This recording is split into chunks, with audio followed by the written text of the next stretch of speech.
মাফ করলে একটা আলাদা শান্তি আছে ভাই। আপনি মাফ করবেন, দেখবেন আপনি দিন শেষে ভালো আছেন।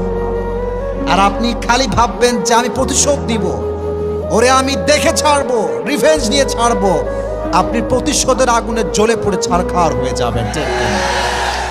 So you have to forgive everyone from your heart. মন থেকে মাফ করবেন, হৃদয়ের প্রশান্তি দান করবে। একজন আওয়াজ দিয়ে বলেন, তিনি কে? মাফ করা শিখবো। আর যুবকদেরকে বলবো, তোমরাও মাফ করা শেখো। বেঈমানদেরকে তোমরা আল্লাহর জন্য ছেড়ে দাও, আল্লাহ ওদেরকে দেখে নেবে ইনশাআল্লাহ। যারা প্রতারক, যারা বিশ্বাসঘাতক, যাদের কথা কাজে মিল নাই, এদের সাথে কোনো সম্পর্কের দরকার নাই। এদের জন্য আল্লাহ একাই যথেষ্ট। ঠিক কিনা বলেন যুবকেরা? আমরা তো বড় মনের মানুষ, আমরা তো ব্রড মাইন্ডেড পার্সোনালিটি বিলং করি। আমরা মাফ করে দিব, বাদ বাকি আল্লাহ ভরসা। ঠিক কিনা যুবকেরা? তাহলে প্রথম মেসেজ আজকের এই মাহফিলে, এই যে আমাদের হৃদয়টা আছে, এই হৃদয়ে কোনো হিংসা বিদ্বেষ থাকবে না, কারোর জন্য কোনো প্রতিশোধ থাকবে না। একটা সুন্দর হাদিস শোনাই। নবীজি বলেছেন, আমার জীবনের সবচেয়ে বড় আমল কি তোমরা জানো? সাহাবা একরাম বলল, ইয়া রাসূলুল্লাহ, বলেন কি আমল যেটা সবচেয়ে বড় আমল?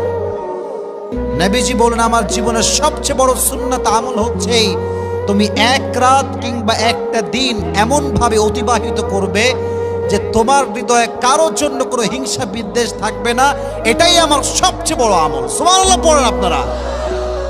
একজন সাহাবী যে সবাইকে মাফ করে দিত, নবীজি তার ব্যাপারে দুনিয়াতে তিনবার জান্নাতের সুসংবাদ দান করেছে। রংপুরের ভাইদের সুবহানাল্লাহ তো আসতে তো হইতে পারে না, জোরে সোরে সুবহানাল্লাহ পড়তে হবে তো। এজন্য আজ থেকে মাফ করব। রাজি আছেন তো ইনশাআল্লাহ? আল্লাহ আমাদেরকে এটা বোঝার তৌফিক দান করুক। পড়া আমিন। দিনদার নেককার বউ আল্লাহর কাছে চাওয়ার দরকারটা যুবক ভাইয়েরা আছে না নাই? তবে এটা মাথায় রাখবা, তুমি বিয়ের আগে 3টা প্রেম করবা, তোমার বউ 10টা প্রেম করে তোমার বাসায় আসবে।